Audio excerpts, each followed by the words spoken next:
సభకు కొల్లేరు వాసులకు రైతులకు అందరికీ ఈ దీంట్లో పొందుపరిచి కమిటీకి ఇవ్వడం జరుగుతుందని తెలియజేసుకుంటూ సెలవు తీసుకుంటాం. Thank you.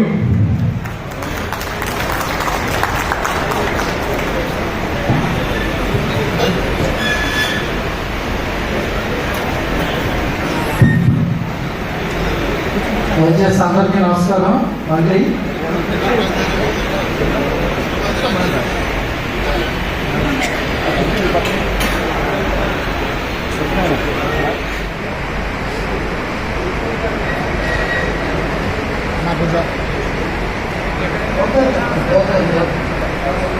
నాకు జరగలేదు సార్. ఒకసారి సార్ కొంచెం ముందుగా రండి సార్. కొద్దిగా ఎదరండి సార్. కొద్దిగా ఎదరండి సార్. సార్ కొద్దిగా ఎదరా.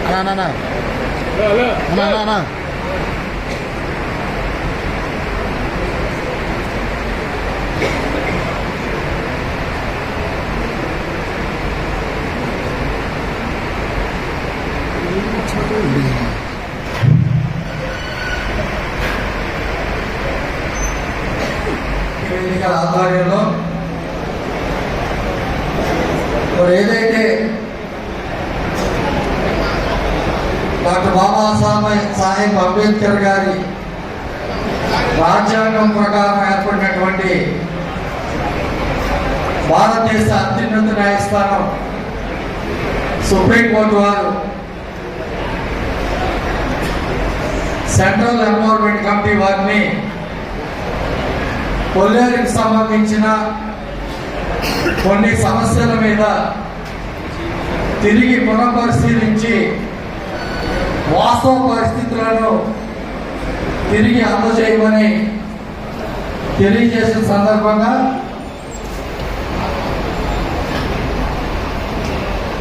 ఈ కొల్లేరుకు సంబంధించినటువంటి అనేక అంశాలు ముడిపడి ఉన్నటువంటి అంశాలు ఏంటంటే అక్కడ తరతరాలుగా జీవనం సాగిస్తూ ఉన్నటువంటి కొల్లేటి పరివాహక ప్రాంత ప్రజలు, గ్రామాలు, అలాగే జిరాయితీ రైతులకు సంబంధించి వాళ్ళ యొక్క హక్కులు కాపాడుకోవడం కోసం వారు పడుతూ ఉన్న ఇబ్బందులు, అలాగే డీ ఫారం పట్టాదారులు వారి యొక్క పరిస్థితులు, వారికి ఉన్న ఇబ్బందికర విషయాలు, అలాగే ఏదైతే ప్రభుత్వం ద్వారా ఏర్పాటు చేసినటువంటి సొసైటీ భూములకు సంబంధించి హక్కుదారులు, అలాగే కొల్లేరు జీవన చుట్టూ దాని మీద ఆధారపడి బతుకుతున్నటువంటి లక్షలాది మంది ప్రజానీకం యొక్క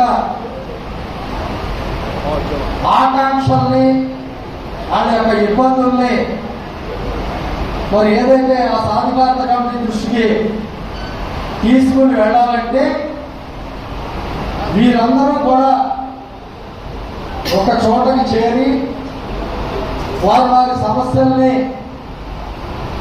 కూలంకషంగా మనం చర్చించుకుని దానికి రాతపూర్వకంగా అధికారుల ద్వారా రాష్ట్ర ప్రభుత్వం దృష్టికి, కేంద్ర ప్రభుత్వం దృష్టికి, సిఈసి దృష్టికి, అలాగే అత్యున్నత న్యాయస్థానం సుప్రీంకోర్టు వారి దృష్టికి తీసుకెళ్లాలనే ఉద్దేశంతో ఈరోజు ఈ సమావేశం ఏర్పాటు చేయడం జరిగింది.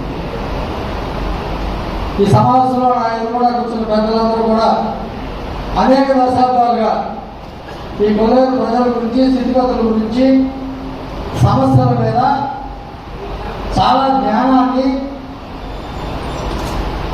అలాగే లిటరేచర్ని దగ్గర పెట్టుకున్నటువంటి వ్యక్తులు. కానీ నాకు తెలిసినంత వరకు సముద్రం అంత జ్ఞానం కంటే నీటి అంత ఆచరణ ముఖ్యం. ఏదైతే సెంట్రల్ ఎన్విరాన్మెంట్ కమిటీ వస్తుందో ఈ దేశం నుంచి వారు సుప్రీంకోర్టుకి ఆ విషయాన్ని తెలియజేసే వరకు ప్రతి నిమిషం మరి ఎవరైతే మనందరం ప్రయత్నం చేసి మరి ఆ విషయాలు కనుక స్పష్టంగా వారి దృష్టికి తీసుకువెళ్ళగలిగితే ఇప్పుడున్న పరిస్థితుల్లో కొంత న్యాయం జరగడానికి అవకాశం ఉందన్నది ఈ 4 నెలల్లో నాకు కలిగిన అవగాహన. కాబట్టి దయచేసి పెద్దలు కొద్దిమంది మాట్లాడతారు. గతం చాలా తక్కువగా మాట్లాడారు. ఒక్క నిమిషమే. జరగబోయే విషయాలు రేపు ఏ విధంగా మన అన్నదే ఎక్కువ సబ్జెక్టు మీద వీళ్ళు ఎవరు కాదు నేను పిలిచిన పేరు ఖచ్చితంగా షార్ట్ చేసుకోండి, మైండ్లోనే చేసుకుని చాలా తక్కువ టైంలో మీ అభిప్రాయాన్ని మీరు నా పాత్ర ఏంటి ఈ విషయం నుంచి అన్నది మీరు ఎక్స్ప్రెస్ చేయండి. రాగండి పెద్దలు ఎక్స్ఎంఎల్సీ విష్ణురావు గారు, అలాగే గౌరవ శాసనసభ్యులు జ్ఞానేంద్ర శ్రీనివాస్ గారు పూర్వంగా ఆగని మాట్లాడతారు. ఇబ్బందికర ప్రస్తావనలు తేకుండా మనం ఏ రకంగా సంపాదించుకోవాలి అన్నదే ప్రధానమైన అంశం. ఒక్క విషయం చెప్పిన తర్వాత నెక్స్ట్ వెళ్ళిపోతుంది. రాష్ట్ర ముఖ్యమంత్రి నారా చంద్రబాబు నాయుడు గారు కూడా మొన్న చట్టాలు వ్యవస్థలు ఎన్నున్నప్పటికీ అక్కడ ప్రజలు మానవీయ కోణాన్ని కూడా ఖచ్చితంగా మన పరిగణలోకి తీసుకోవాలి అన్న విషయాన్ని కూడా ఆయన పత్రికాముఖంగా స్పష్టం చేయడం జరిగింది. కాబట్టి ఈ విషయాలన్నింటినీ మనం అవగాహన చేసుకుని, ఎందుకంటే ఈ మొత్తం వ్యవహారానికి కైకలూరు నియోజకవర్గ శాసనసభ్యులు గవర్నీయులు డాక్టర్ కామరేడ్ శ్రీనివాస్ గారు ఆయన భుజస్కంధాల మీద వేసుకుని ఈ ప్రయత్నం జరుగుతుంది.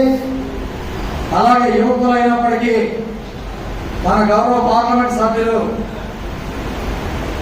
గౌరవనీయులు పుట్టా మహేష్ కుమార్ యాదవ్ గారు కూడా ఈ విషయంలో చాలా వెన్నుదండగా మనకున్నారు.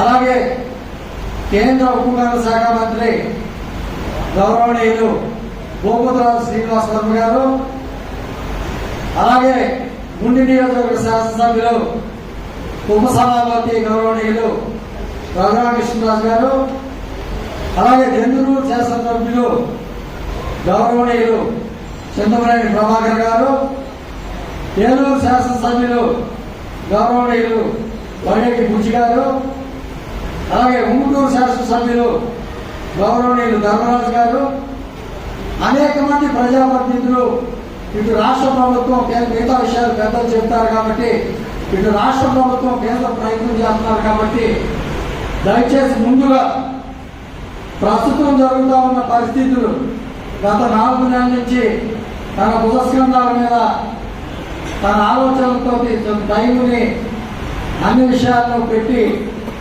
యువకుడు అయినప్పటికీ కొల్లేరు వల్ల మనం లబ్ధి పొందాం, కొల్లేరు ప్రజలతో మనం కలిసి జీవించాం. కాబట్టి ఈ కొల్లేరు సమస్య మీద నేను కూడా ఎంతో కొంత చేయాలనే ఉద్దేశంతో కమ్మూరి శివాజీరాజు ఆ ప్రయత్నం జరుగుతుంది.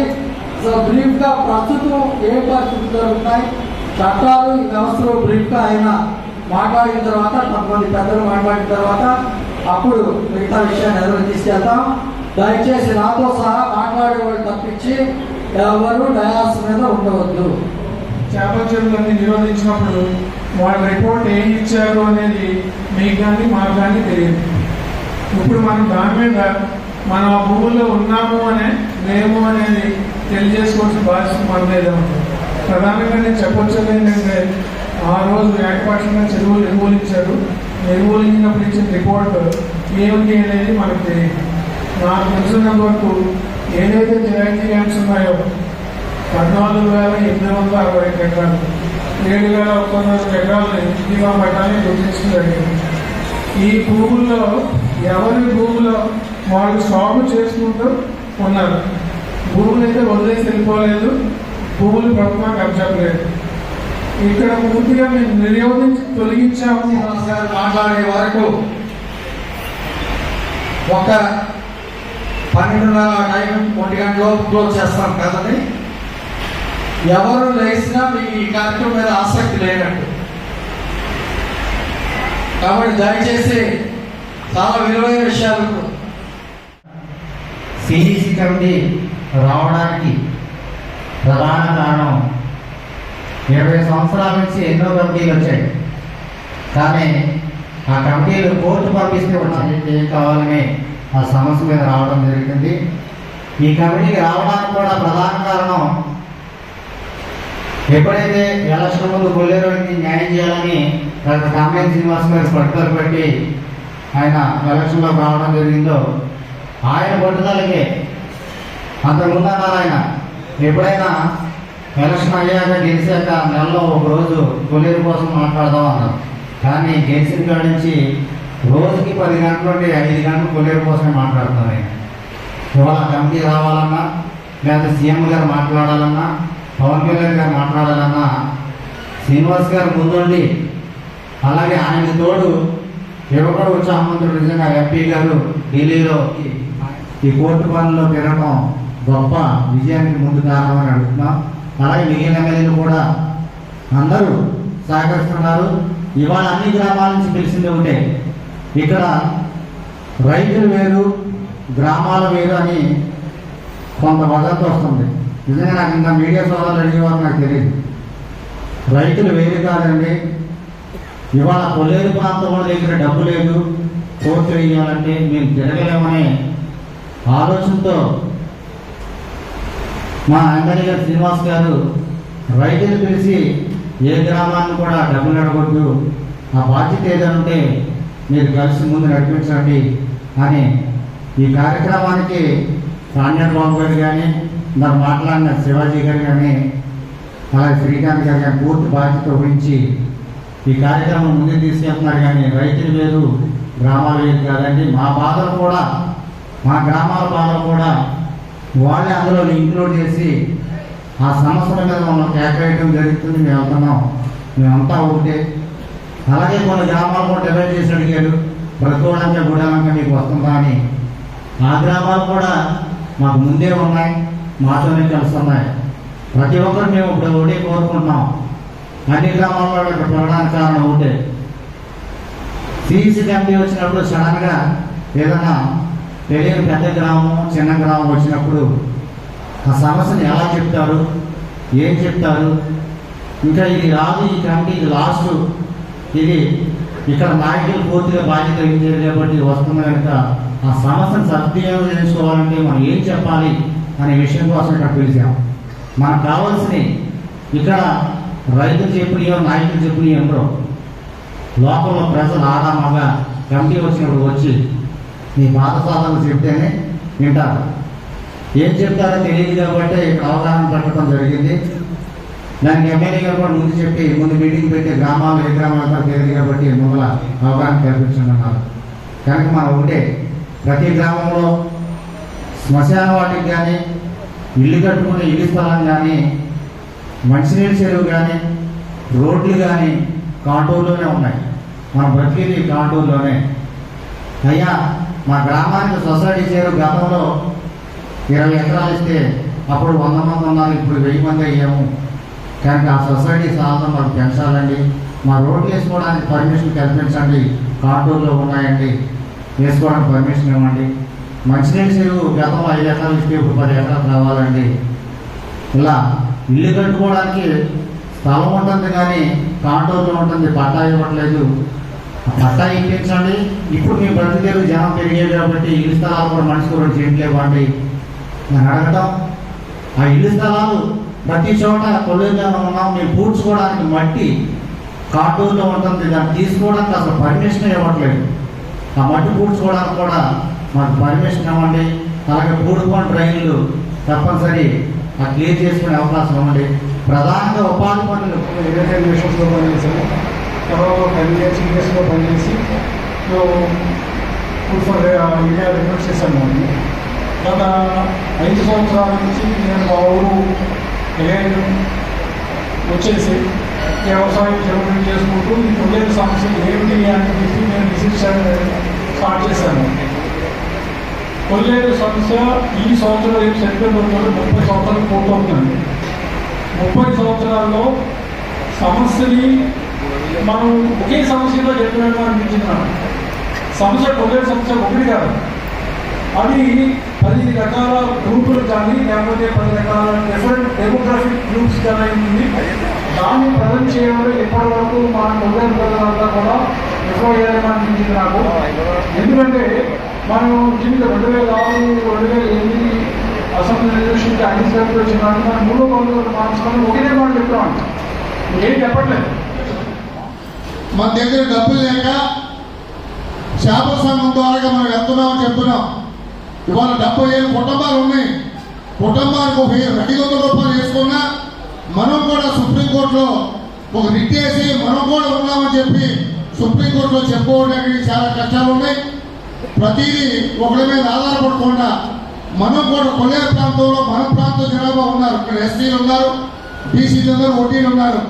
మనందరూ కూడా ఒక ఐక్యత మీద వచ్చి రాబోయే రోజుల్లో ఈ కమిటీ వచ్చినప్పుడు మీటింగ్లు పెడతాం. కానీ ఇలాంటి సమస్యలుగా ఉన్నప్పుడు మనందరూ కట్టుబాటు ఉండి రాబోయే రోజుల్లో కూడా మన సంఘం కూడా ముఖ్యంగా దీన్ని కూడా ఆలోచించేసి రాబోయే రోజుల్లో ఈ పెద్దల సహకారంతో దీన్ని నెరవేర్చుకోవాలని చెప్పి ఈ అవకాశం ఇచ్చిన నమస్కారం చేస్తూ ముగించడానికి తెలిసిన విషయమే. ఒకవేళ ఆ ప్రయత్నం జరగకపోతే, అంటే 3వ కాంటూర్ కుదించకపోతే ఈ రైతులకి, వెరైటీ రైతులకి డీఫార్మ్ పట్టా హోల్డర్స్కి ఖచ్చితంగా కాంపెన్సేషన్ ఇవ్వాల్సిన అవసరం ఉంది ప్రభుత్వం. అమరావతిలో మనకు తెలుసు డీఫార్మ్ పట్టాలు ఇప్పుడు ప్రతి ఒక్కరు సుప్రీంకోర్టులో క్లియర్ జడ్జిమెంట్ ఉంది. డీఫార్మ్ పట్టా కూడా ఖచ్చితంగా కాంపెన్సేషన్ ఇవ్వాలని.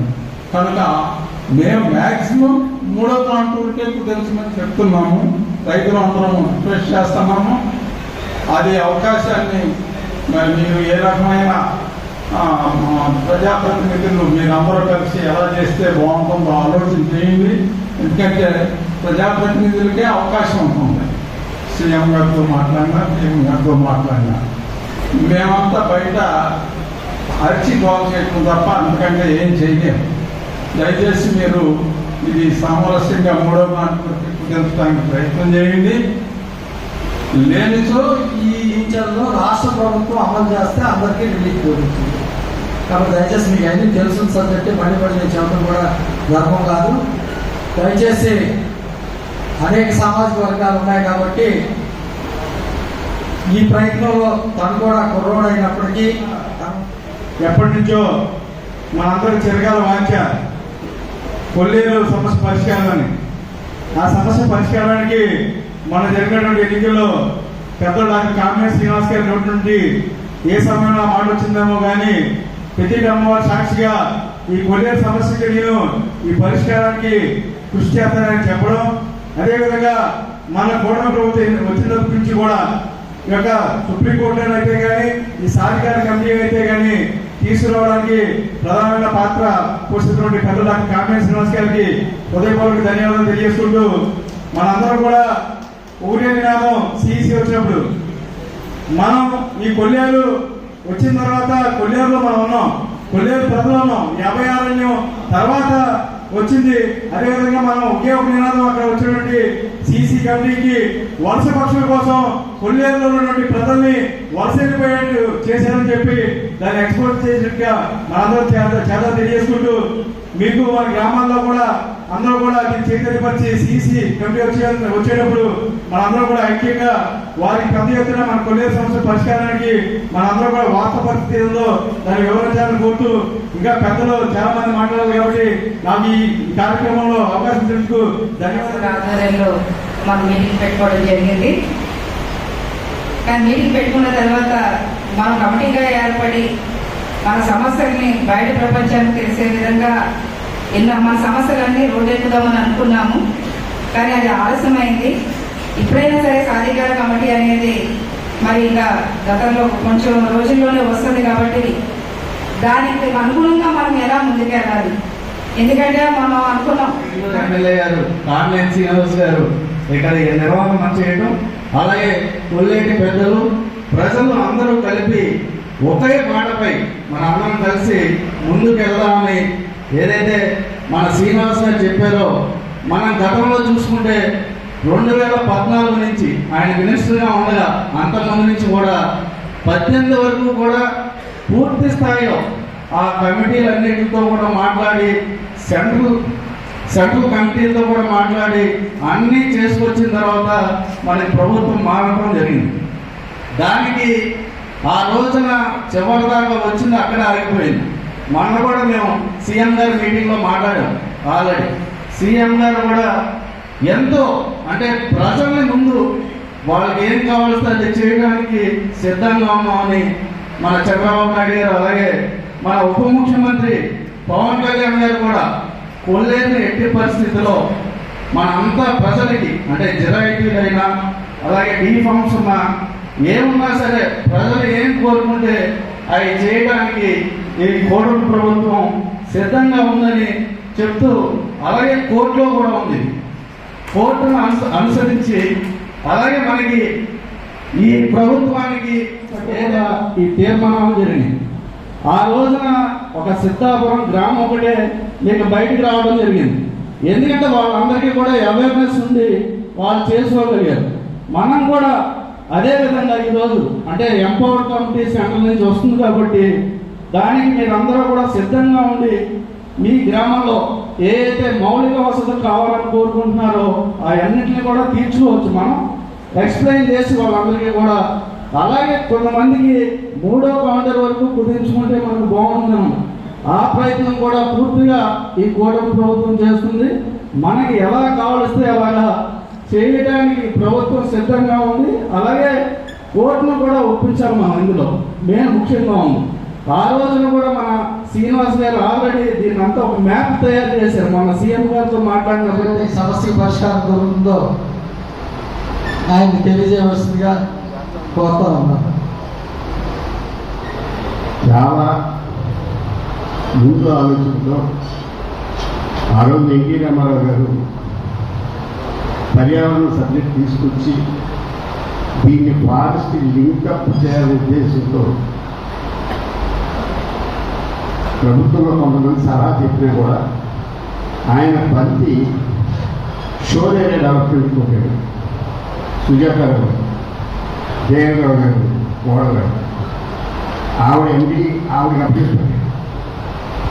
తర్వాత పర్యవసానంలో చాలామంది ఎన్విరాన్మెంట్ విషయంలో ప్రజలు తీసుకొచ్చి 120 జీవో రావడానికి దోహదపడ్డారు. అక్కడే మనకి జరగాల్సిన నష్టం అక్కడ స్టార్ట్ అయింది. ఆ 120 జీవో వచ్చిన దానికి మనందరం రోడ్డు పడ్డాం. రోడ్డు పడ్డాక మనం చాలా ఒక మంచి పరిణామం చంద్రబాబు నాయుడు గారు ప్రతిపక్ష నాయకుడిగా ఉన్నా కూడా మన అదృష్టం బాగుండి కాంగ్రెస్ గవర్నమెంట్లో ఆయన అనుకోకుండా ఏలూరు వచ్చిందన్న ఎవరో వీళ్ళందరికీ ఫోన్ చేసి అప్పుడు మన ఖైదీ నుంచి తక్కువ మంది వచ్చారు.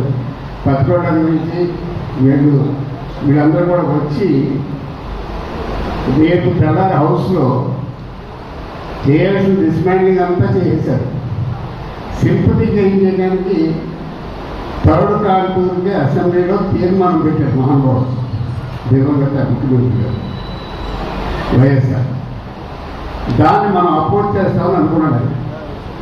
మనం అపోజ్ చేస్తే మనం కలిసి రాలేదని నింద మన మీద చేయడానికి ట్రై చేశాడు ఆయన. అప్పుడు చంద్రబాబు నాయుడు మనం ఎందుకు సపోర్ట్ చేయాలంటారు అని అడిగాడు. వీళ్ళందరితో చెప్పించారు. మనం శ్రీకాంత్లో సపోర్ట్ చేస్తే ఇనానమస్గా హౌస్లో రిజర్వేషన్ అవుతుంది కాబట్టి బేసిక్గా అది మనకు ఉపయోగపడుతుంది. మనమే ఇప్పటికే సుప్రీంకోర్టు వారు ఆదేశాల మేరకు సిఈసి ఇక్కడికి వస్తారు కాబట్టి మనం ఏ విధంగా ప్రిపేర్ అవ్వాలన్నది మనం అందరం కూర్చున్నాం. చాలామంది పెద్దలు మాట్లాడగలిగిన వాళ్ళు, అవగాహన ఉన్నవాళ్ళు, ఏదో చెప్పాలనే తాపత్రయం ఉన్నవాళ్ళు చాలామంది ఇక్కడ ఉన్నారు. కానీ వారందరినీ నేను క్షమించమని కోరుతా ఉన్నాను. ఎందుకంటే మన పూర్వం ఒక పెద్దలు సీతారామరాజు గారు ఉన్నారు కాబట్టి కొన్ని ప్రస్తావన చేయకపోతే నాకు తప్పు. సీతారామరాజు గారు కానీ శ్రీకాంత్ కానీ వారికి అనుబంధంగా ఉన్నటువంటి రైతులు కానీ ఏదైతే తోటి రైతులు కష్టాల్లో ఉన్నారు, ప్రజలు కష్టాల్లో ఉన్నారు, మనం కూడా ఈ సమస్య పరిష్కారంలో మనం కూడా భాగస్వాములు అవ్వాలి అనే భావన కలిగినటువంటి ఆంధ్రప్రదేశ్ రాష్ట్ర చేపల రైతుల సంఘం సభ్యులు గౌరవ ముఖ్య అతిథి గారి ఆదేశాల మేరకు మరి కొల్లేరు ప్రజలకు సంబంధించిన సమావేశం అక్కడ ఏర్పాటు చేసినప్పుడు ఎంతసేపు ప్రభుత్వము అధికారులు వాళ్ళ వాదనలు సుప్రీంకోర్టులో వినిపిస్తున్నారు, కానీ ఎవరైతే జరాయితీ రైతులు ఉన్నారో, గ్రామాల ప్రజలు ఉన్నారో, వాళ్ళ వాదనని, వాళ్ళకున్న ప్రాథమిక హక్కుల్ని కోర్టులో మనం చెప్పుకోలేకపోతున్నాం అనే భావన వచ్చినప్పుడు ఖచ్చితంగా ఆ రోజున ఆంధ్రప్రదేశ్ రాష్ట్ర చేపల రైతుల సంఘం తరఫున ఇంప్లీడ్ అవుదాం. అలాగే కొల్లేరు గ్రామాల తరఫున, ప్రజల తరఫున కూడా ఇంప్లీడ్ అవుదాం. దాని బాధ్యత కూడా పెద్దలందరూ తీసుకున్న సందర్భంలో మరి ఆ రోజు 19వ తారీఖు టైం అయిపోతుంది, దగ్గరికి వచ్చింది కాబట్టి అనుకోకుండా ఫస్ట్ మన చేపల రైతుల సంఘం తరఫున ఇంప్లీడ్ అవ్వడం జరిగింది. అలాగే తర్వాత పెద్దలు, కొల్లేరుకు సంబంధించిన పెద్దలు కూడా వెళ్ళి అక్కడ ఇంప్లీడ్ పిటిషన్ వేయటం, అది కూడా ఇవాళ అక్కడ లాయర్లని పెట్టడం కూడా జరిగింది. మనం చూస్తే మీ పరిస్థితి ఈ 4 నెలలు నాకు అర్థమైంది ఏంటంటే అడకత్తెరలో పొంగచక్కలో ఉంది. కొల్లేరు అనే అడకత్తెరలో మీ తల పెట్టేశారు. గౌరవ సుప్రీంకోర్టు వారు కొంత వెసులుబాటు మళ్ళా ఒకసారి పరిశీలించండి అని మనకు అవకాశం ఇచ్చింది. మీ మీద ఉన్న గౌరవం కొద్దీ ప్రజాప్రతినిధులు, అధికారులు, ప్రభుత్వాలు ఈ సమస్య నుంచి ఎంతో కొంత మనం మంచి చేయాలనే భావనలో ఉన్నారు. ఇప్పుడు మనం సహకరించవలసిందల్లా ఆయన తలతో పాటు గ్రామాల ప్రజల యొక్క తల, చేపల రైతుల సంఘం యొక్క తల, సమాజంలో ఈ సమస్య పరిష్కారం కావాలనుకునే ప్రతి ఒక్కరూ అందులో పెట్టినప్పుడే పెద్దలు చెప్పినట్లు మనం ఈ సమస్య నుంచి బయటపడే పరిస్థితి ఉంది. నాకు తెలిసినంత వరకు, నాకు అవగాహన కలిగినంత వరకు ఖచ్చితంగా ప్రభుత్వాన్ని ప్రజలే ఎన్నుకుంటారు. సుప్రీంకోర్టులో దాంట్లో ఇంటర్వెన్సీ అవుతూ ఉంటాయి. ఆ స్టేజ్లోనే మనకి కొంత నష్టం జరిగింది సార్. అనుకోకుండా కొంత రిలీఫ్ వచ్చి ఆ అడకత్తెర కొద్దిగా వెడల్పు అయ్యింది. మేమందరం కూడా మీతో పాటు ఉంటాం, మీకు సహకరిస్తాం. ఖచ్చితంగా అందరూ ప్రజలు పోరాటాలు రోజులు వెళ్ళిపోయి నాకు తెలిసింది. గేమ్ అంతా మైండ్ తోటే జరుగుతుంది. మనం కూడా ఆ విధంగా ఆలోచన చేసుకుని పెద్దలందరూ యొక్క సలహాలు చూసాను. చాలా విలువైన సమాచారం ఉంది. నిజంగా మనం మిస్ అవుతున్నాం. ఎందుకంటే ఆ బాధపడతా మీ పెయిన్ నేను చూశాను. మీరు పడతా ఉన్న పరిస్థితులు నేను ప్రత్యక్షంగా చూశాను. మీరు పడతా ఉన్న నిందలు చూశాను. కాబట్టి ఒక మంచి అవకాశం వచ్చింది. మన ప్రజాప్రతినిధులు ఆ రాష్ట్ర ప్రభుత్వం దృష్టికి, కేంద్ర ప్రభుత్వం దృష్టికి, సిఈసి దృష్టికి, అలాగే గౌరవ సుప్రీంకోర్టు వారి దృష్టికి తీసుకెళ్ళి ఈ సమస్య పరిష్కారంలో మన కోసం ప్రయత్నం చేస్తామన్నటువంటి గౌరవనీయులు కైగూరు శాసనసభ్యులు డాక్టర్ కామినేని శ్రీనివాస్ గారికి తోడుగా మరి ఈ కార్యక్రమాన్ని పూర్తి చేయాలని మనస్ఫూర్తిగా కోరుకుంటూ, మరి ఈ కార్యక్రమంలో వీళ్ళందరూ మీ ఆదేశాల ప్రకారం గౌరవనీయులు పెద్దలు సీతారామరాజు గారు వయసు, ఆరోగ్యం సహకరించకపోతా ఉన్నా ఈ సమస్యల కాలం మేము ఉన్నాం. కొల్లేరులో మేము కూడా ఎంతవరకు బాగుపడ్డాం. మేము కూడా ఆ సమస్య పరిష్కారం కోసం ఆ ప్రజలతో భాగస్వాములై పనిచేయాలనే భావన ఉంది. కాబట్టి అటువంటి పెద్దలు, చాలామంది పెద్దల సహకారంతో మీరు దిగ్విజయంగా ఈ కార్యక్రమం పూర్తయ్యేదాకా మేమందరం మీతో పాటు ఉంటాం. ఈ కార్యక్రమాన్ని మీ చేతుల మీదుగా ఎవరు తీసుకొస్తా కోరుతూ వారు విలువైన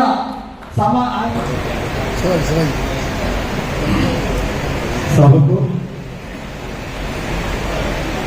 కొల్లేరు వాసులకు, రైతులకు అందరికీ భారతరాలు చాలా కష్టం. పర్యావరణం వద్దని ఎవరు అన్నారు. పర్యావరణంతో పాటు అక్కడ మనుషులు బతుకుతున్నారు. వాళ్ళ జీవన విధానాన్ని దెబ్బతింటున్నా అది తప్ప వాళ్ళకి ఆధారం లేదు. అందుకని వాళ్ళ సంగతి, అలాగే జిరాయితీల సంగతి, కొల్లేటి వాసుల సంగతి, జిరాయితీల సంగతి ఉన్నారు అని సుప్రీంకోర్టు దృష్టికి వచ్చి ఫస్ట్ టైం అదేంటో అసలు ఉంది వాళ్ళకి. ప్రజల్ని విజ్ఞానవంతుల్ని చేయకోకుండా చర్య తీసుకుంటే ఏం జరుగుతుంది అనేది కొల్లేరులో ఉన్న 120 దేశంలో చాలా చోట్ల పెట్టారు, బర్డ్ శాంక్చురీలు, వైల్డ్ లైఫ్ శాంక్చురీలు పెట్టారు.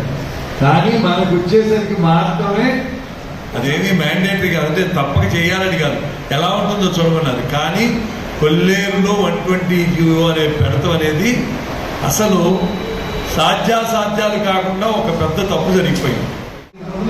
మనుషులు ఇన్ని వేల మంది ఇన్ని ఏళ్ల బట్టి ఉండి వాళ్ళ జీవనావసరాల నుండి కరెంటు, రోడ్డు, మంచినీళ్ళు, భోజనం, సిద్ధాపురం అతనే చదువుకున్న వియాలు అమ్మో ఊరంతా ఎక్కడ తీసుకెళ్దానంటే సిద్ధాపురం ఎక్స్క్లూడ్ చేశారు. ఇంకా మిగిలిన కొల్లేరులో ఎవరికి తెలవకుండా రాజకీయ నాయకులు ఎలక్షన్లో ఉన్నారు, రాజకీయ నాయకులు తెలవకుండా ఈ ఎన్విరాన్మెంట్ వాళ్ళు తెలవక ఇవాళ మనందరం ఇలా ఉన్నామంటే అందరూ ఈ ప్రాంతాల్లో ఆర్థికంగా ఎలా ఉన్నారంటే చేపలు, ఆ చేపలు మొదలైంది కొల్లేరు. అలాంటి చెప్తారు రాళ్ళలో ఆర్లు వేసుకున్నారు, 2 ఏళ్ళు వర్షాలు వచ్చి ముగిపోయినాయి. వాళ్ళ జీవనం పరిస్థితి నిజంగా నేను నా చిన్నప్పుడు 1954లో నాకు ఇయర్ కూడా గుర్తుంది. ఆ ఏరు దిగి చాటపతిలో ఎక్కి ఆటపాకలో దిగాను. అక్కడ కొల్లేట్లో ఇవాళకి నాకు గుర్తు ఎంత అంటే ఇది కోమట్లకి వెళ్ళేది, పచ్చిపాడు వెళ్ళేది అని రోడ్లాగా ఆ కలవ చెట్టు దావపూర్ మధ్యలో దారి ఉండే పడవెళ్ళింది, కింద నేల కనపడతామండి. అది అది జరిగింది నిజం. కానీ మనం ఈ తలుపు చదువుతూ వలన చాలా ఇబ్బందులు వచ్చాయి. ఇక పెద్ద రైతులు వచ్చారు, చేసుకెళ్ళిపోయారు. నాకు తెలిసి కొల్లేట్లో ఒక్క చేప కానీ ఒక్క సెంటు భూమి పక్కు, అది గవర్నమెంట్ భూమి వచ్చు, పక్కురాళ్ళు అంటారు ఎవరు కొన్ని నోళ్ళలో దాని గురించి మాటలు కూడా జరిగాయి. కానీ తెలవక ఎవరో రాబందులు వచ్చి బయట నుంచి ఉన్నారని ప్రకృతిని నాశనం చేస్తున్నారు. ఒక అర్థం ప్రకృతి మొత్తం అందరూ ఉన్నారు, ఆల్ సెక్రటరీ. ఆ పరిస్థితి డెఫినెట్గా దీని నుంచి మనం పర్యావరణాన్ని కాపాడుతా కో ఎగ్జిస్టెన్స్, పర్యావరణం పెట్టులో ఉండాలి, మనుషులు ఉండాలి. అది ఇప్పుడు గవర్నమెంట్ యొక్క పాలసీ. అందుకని మనం హిస్టరీలోకి వెళ్ళి చేస్తాం కన్నా చాలా ప్రయత్నాలు.